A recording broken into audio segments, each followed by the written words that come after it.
जब आदमी वोट डालने जाता है 3-4 चीज़ें उसके दिमाग में रहती हैं, उसकी सुरक्षा, उसकी शिक्षा, उसका स्वास्थ्य और जो इंफ्रास्ट्रक्चर होता है। इन चारों में मुझे कहीं नहीं लगता कि 10 में से 9 नंबर की भी देने की वो जरूरत पड़ेगी, 10 में से 10 ही हैं। जनरल साहब का टिकट नहीं कटा, जनरल साहब की उपयोगिता शायद कहीं और पार्टी को लग रही होगी। लॉ एंड ऑर्डर आप ये देखिए प्रदेश में तो है ही, लेकिन चाइना जब मर्जी हमें आंखें दिखा देता था, पाकिस्तान जब मर्जी आतंकवादी घटना करता था, आज घर में घुस के हमारी सेना उनको मार रही है। आज पाएगी। अच्छा, मोदी जी का बुजुर्गों के लिए कुछ किया है? बहुत कुछ करा मोदी जी ने। मोदी जी ने क्या नहीं करा, बुजुर्गों को पेंशन मिल रही है, सब कुछ करा है, आत्मसम्मान मिला है। महोदय, विकास जितना गाजियाबाद का इन 10 सालों में हुआ है, मुझे नहीं लगता कि एनसीआर में कहीं और हुआ होगा। भारत की सबसे पहली रैपिड ट्रेन आपके शहर में से दौड़ रही है, इससे बड़ी उपलब्धि और क्या चाहिए? उपलब्धियों का तो इतनी अंबार है गाजियाबाद जनरल साहब का कि वो कहने वो नहीं है। सूरज को दिया दिखाना।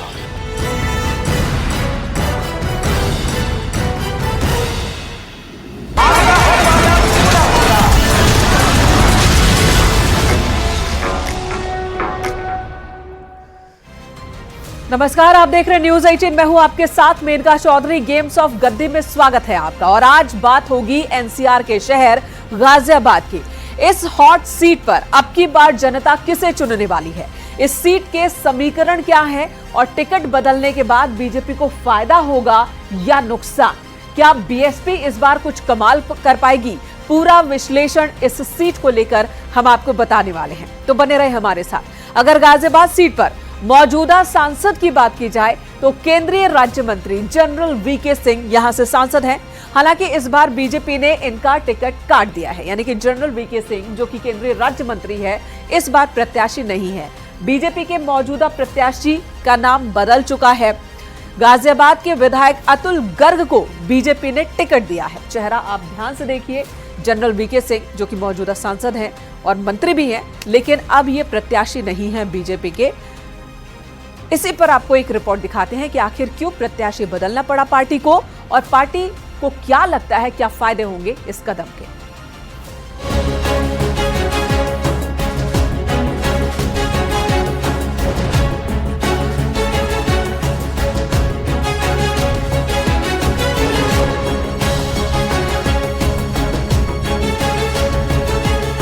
राष्ट्रीय राजधानी क्षेत्र का शहर गाजियाबाद की अपनी अलग ऐतिहासिक, सांस्कृतिक, पौराणिक और पुरातात्विक परंपरा रही है। हिंडन नदी के तट पर केसरी के टीले पर की गई खुदाई से यह पता चलता है कि शहर में करीब 2500 ईसा पूर्व से ही सभ्यता विकसित हो गई थी। लोगों को मोक्ष प्रदान करने वाले गढ़मुक्तेश्वर और गंगा नदी के किनारे पुटगांव का नाता महाभारत काल से है। लोनी किला रामायण काल से ही जुड़ा हुआ है। इस पौराणिक सीट पर एक बार फिर सियासी घमासान शुरू हो गया है। जातिगत समीकरण की अगर हम बात करें तो इसे एक समय में ठाकुर बाहुल्य क्षेत्र माना जाता था, जब ये हापुड़ तक लोकसभा हुआ करती थी। लेकिन जैसे ही हापुड़ अलग हुआ उसके बाद से यहाँ जो जातिगत समीकरण है वो थोड़े बदले हैं। यही कारण भी रहा कि गाजियाबाद की जो लोकसभा सीट थी उसमें जो मौजूदा सांसद वीके सिंह हैं उनका नाम हटाकर यहाँ से मौजूदा शहर विधायक अतुल गर्ग को वोट दिया गया है। 2009 में हापुड़ से अलग होने के बाद गाजियाबाद लोकसभा सीट पर ये चौथा चुनाव है। राष्ट्रीय राजधानी क्षेत्र में होने के कारण इस वीआईपी सीट गाजियाबाद पर सभी दलों की नजर रहती है। गाजियाबाद में इस बार विकास के मुद्दों पर चुनाव होने हैं। जानकारों की माने तो गाजियाबाद में सिर्फ मुद्दों पर चुनाव होते हैं। यहाँ जातिगत समीकरण कोई मायने नहीं रखता। होता है वो नहीं होता। लोग बाहर से बहुत से लोग हाथ से आके रहते हैं। कॉस्मोपॉलिटन में you can not find the culture. पहली चीज़ तो मैं ये बता दूँ, रही कि टिकट कटा उसे क्यों दे दिया। जब मैं आपको पहले कह रहा हूँ कि कॉस्मोपॉलिटन में कुछ जाति विशेष नहीं होता है। या तो एक पर्टिकुलर पार्टी जो भाजपा का मैं कहूँगा, उनका अपना नेटवर्क है, अपना टीम वर्क है, और पार्टियों की अपेक्षा और पार्टियों को ग्राउंड पर वर्क नहीं दिखता। जैसे बीते 2 दशकों में 4 लोकसभा चुनाव में राजनाथ सिंह से लेकर वीके सिंह तक बीजेपी के उम्मीदवारों को गाजियाबाद में प्रचंड जीत मिली। बीते 4 चुनाव में बीजेपी ने इस सीट से राजपूत उम्मीदवार को मैदान में उतारा है।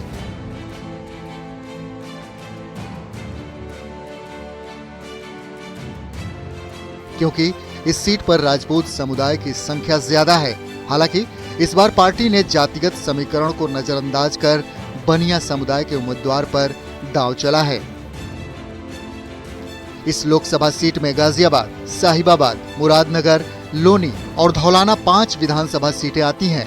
खास बात यह है कि इन सभी सीटों पर बीजेपी का कब्जा है। गाजियाबाद में जनरल बीके सिंह के टिकट कटने के पीछे पार्टी नेताओं का मानना है कि उन्हें दूसरी जिम्मेदारी दी जाएगी। जानकार भी मानते हैं कि टिकट कटने का इस सीट पर बीजेपी को कोई खास असर नहीं पड़ेगा। गाजियाबाद में बीजेपी ने जहां बाहरी व्यक्ति और अंदरूनी लोकल व्यक्ति वाली बात थी, वहां इस बार लोकल कैंडिडेट को टिकट देकर कुछ अपने पक्ष में हवा बनाई है। लेकिन मेरा ये कुल मिला के यही मानना है कि इस बार जीत तो संभवतः इन्हीं इसकी होगी, अतुलगढ़ की होगी, लेकिन मार्जिन ऑफ जीत का जो है काफी कम रह जाएगा। और इस बार डॉली शर्मा जो है कांग्रेस के प्रत्याशी हैं, बहुत अच्छा वोट काटेंगे अतुलगढ़ का। और जहां तक बसपा कैंडिडेट की बात है, वो इस बार वोट कटर है, खाली उसके वोट कटर है, वो केवल और केवल बीजेपी को फायदा पहुंचाएगा। राम मंदिर आंदोलन के बाद गाजियाबाद बीजेपी का मजबूत दुर्ग बन गई। साल 1991 से अब तक हुए 8 चुनाव में 7 बार यहां से बीजेपी जीती। रक्षा मंत्री राजनाथ सिंह और केंद्रीय मंत्री जनरल बीके सिंह इस सीट से सांसद रहे हैं। बीएसपी और एसपी इस सीट से खाता तक नहीं खोल पाई है, जबकि कांग्रेस 5 बार जीती है।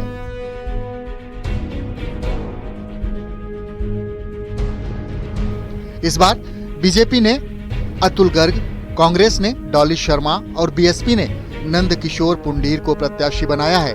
यहां दूसरे चरण यानी 26 अप्रैल को मतदान होने हैं। अब जनता को फैसला करना है कि 2024 में इस सीट से संसद कौन पहुंचेगा। न्यूज़ 18 के लिए गाजियाबाद से अमित राणा की रिपोर्ट।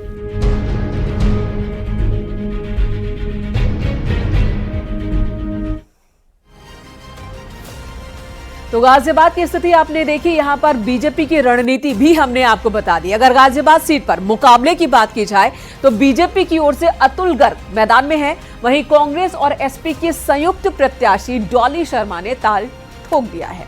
जबकि बीएसपी की ओर से कौन है मुकाबले में? नंद किशोर पुंडीर। नंद किशोर पुंडीर को आप देख रहे हैं, वो चुनावी मैदान में है यहां बीएसपी की ओर से। गाजियाबाद की विधानसभाओं को अगर ध्यान से आप देखें तो यहां पर 5 सीट है, विधानसभा 5 सीटें, और बीजेपी का कब्जा है इन 5 सीटों पर। गाजियाबाद, मुरादनगर, धौलाना, साहिबाबाद और लोनी, इन 5 ही जगहों पर कमल खिला था 2022 के विधानसभा चुनाव में। चलिए बात यहाँ के जातीय समीकरण की कर लेते हैं। आखिर कास्ट फैक्टर क्या है गाजियाबाद का? तो गाजियाबाद का कास्ट फैक्टर आपको दिखाते हैं। कुल वोटर्स की संख्या 29,38,000, जिनमें ब्राह्मण वोटर्स हैं 4.5 लाख, वहीं मुस्लिम मतदाता 5.5 लाख, एससी मतदाताओं की बात की जाए 4.5 लाख और गुर्जर 70,000। ये भी निर्णायक भूमिका में है गाजियाबाद में। राजपूत 7.5 लाख, लगभग 5 लाख के आसपास मतदाता हैं। बनिया 2.5 लाख मतदाता। जाट वोटर्स की बात की जाए 1,25,000, पंजाबी वोटर्स 75,000 हैं और अन्य 5 लाख के आसपास। ये है कास्ट फैक्टर गाजियाबाद का, यानी कि मिश्रित आबादी, मिश्रित वोटर्स यहां पर हैं। पूरे देश में कश्मीर से कन्याकुमारी तक एक भावना ये है कि 2047 तक विकसित राष्ट्र बनाना है। और क्योंकि हम दिल्ली के बिल्कुल हैं गाजियाबाद, और तो यहाँ पर जो capital region, national capital region बना था, तो उसकी एक कल्पना थी कि दिल्ली के आसपास के क्षेत्र दिल्ली जैसे ही विकसित होना चाहिए। इसमें 10 साल से काम चल रहा है। आज 16 लेन की सड़कें बनी हैं, बहुत बढ़िया अंतर्राष्ट्रीय स्तर का स्टेडियम बन रहा है। यहाँ पर बहुत बड़ी मात्रा में ये रेलवे स्टेशन को भी इंटरनेशनल लुक दिया जा रहा है। तो यहाँ पर काफ़ी केंद्रीय कार्यालयों के भी आने की आशा है। तो एक मुद्दा सिर्फ ये है विकास विकास और विकास। मुद्दा गाजियाबाद का है, मुद्दा खोड़ा के पानी का है, पानी की निकासी का है, सड़कों का है, नालियों का है, स्कूलों का है, अस्पतालों का है। एमएमजी अस्पताल के डॉक्टरों ने कह दिया हमें माफ़ करो, हम इतना प्रेशर नहीं ले सकते। जितनी जनसंख्या बढ़ी ना उस हिसाब से स्कूल मिले, ना उस हिसाब से अस्पताल मिले। हमने देखी है शमशान घाटों की और जीडीए के मकानों की छत गिरती हुई।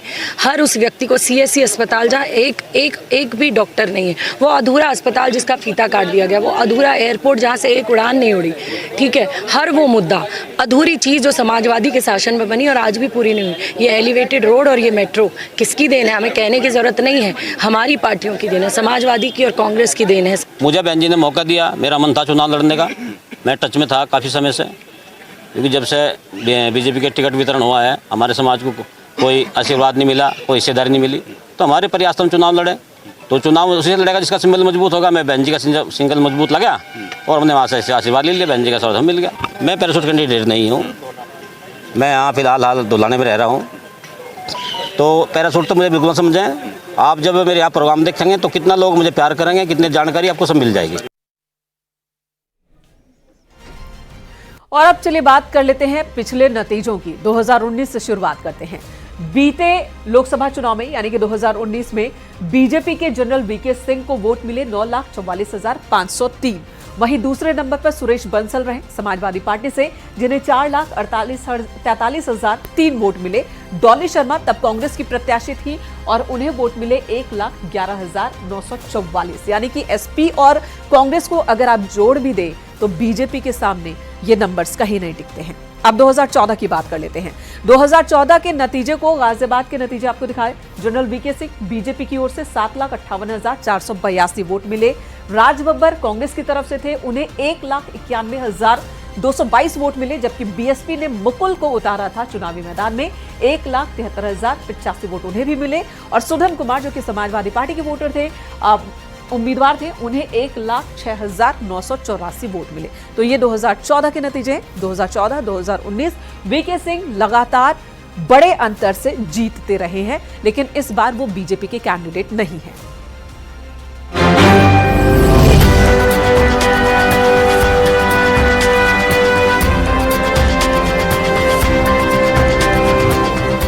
परिसीमन के बाद गाजियाबाद शहर की सीट बीजेपी के पास ही रही। जनता बीजेपी के सांसदों के काम से खुश दिखाई दे रही है। गाजियाबाद में दूसरे चरण में मतदान होने हैं, लिहाजा सभी पार्टियों ने अपने पत्ते खोल दिए हैं। बीजेपी, बीएसपी और कांग्रेस एसपी गठबंधन के प्रत्याशी जनता के सामने अपने अपने दावे पेश कर रहे हैं। गाजियाबाद की जो लोकसभा सीट है बहुत ही ज्यादा हॉट सीट इसको कहा जाता है।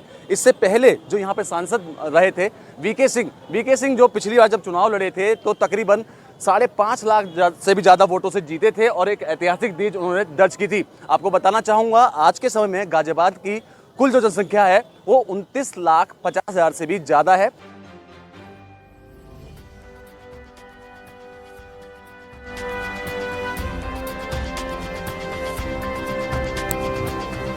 वहीं जनता का मानना है कि 2024 के चुनाव में विकास के मुद्दे पर वोटिंग होगी। गाजियाबाद में डबल इंजन की सरकार ने कई बड़े काम किए हैं, जिसमें elevated road, Dhobi Ghat ROB, rapid X train, Delhi Meerut expressway, Kailash Mansarovar Bhavan शामिल हैं।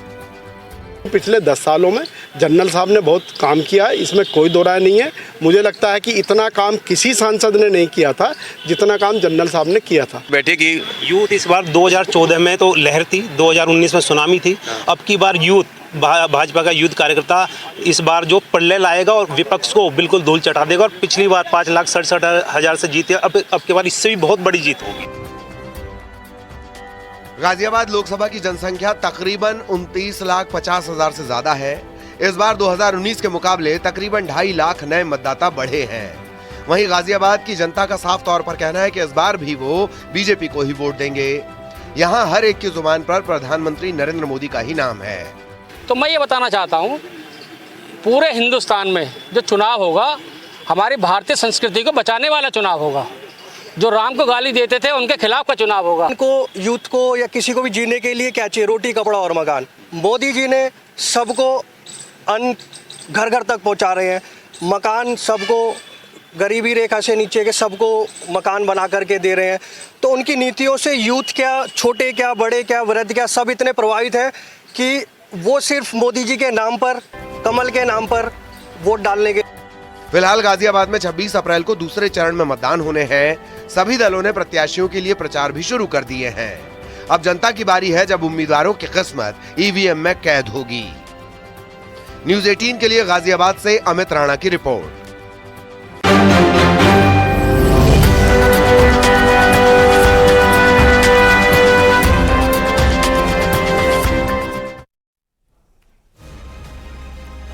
और अब सबसे अहम सवाल कि गाजियाबाद के मुद्दे इस बार क्या क्या रहने वाले हैं।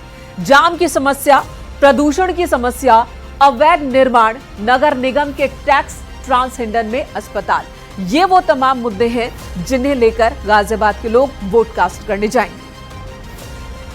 किन मुद्दों को लेकर वोट डालेंगे और क्या लगता है कि इस बार को रिपीट होगी या कुछ नया आएगा? देखिए, ये तो बात सच्चाई है, कहीं तो अमिट सत्य है कि सरकार तो भाजपा की ही बनेगी केंद्र में।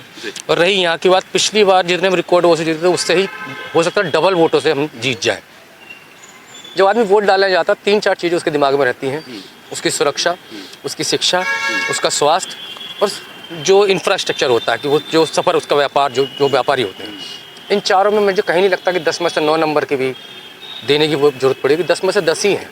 10 में से 10 मिलेंगे अगर, तो पार्टी ने इतना लेट टिकट यहाँ दिया और जनरल वीके सिंह जो 2 बार से सिटिंग सांसद थे उनका भी टिकट कटा और उसके बाद भी विरोध भी हो रहा है। जनरल साहब का टिकट नहीं कटा, जनरल साहब की उपयोगिता शायद कहीं और पार्टी को लग रही होगी और जनरल साहब की उपयोगिता है, बड़ा अच्छा काम किया है, लेकिन पार्टी की नीति है थोड़ा आगे सोचने की, इसलिए जो है किसी नए प्रत्याशी को लाए हैं और उससे कोई फर्क नहीं पड़ने वाला। हम पहले से अच्छे मार्जिन से जीत रहे हैं। ये राष्ट्रीय चुनाव है और आदरणीय नरेंद्र मोदी जी के नेतृत्व में लड़ा जा रहा है। 2014 से पहले भारतवर्ष की क्या स्थिति थी कांग्रेस की गवर्नमेंट में? भारत देश को विदेशों के अंदर ऐसे देखा जाता था कि जैसे सांप नेवले को खिलाने वाले बाजीगरों का ये देश है। आज डेवलपमेंट के क्षेत्र में, इंफ्रा के क्षेत्र में, लॉ एंड और इसी के साथ यहां रुकेंगे एक छोटे से ब्रेक के लिए। न्यूज़ 18 पर खबरों का सिलसिला ब्रेक के बाद भी जारी है।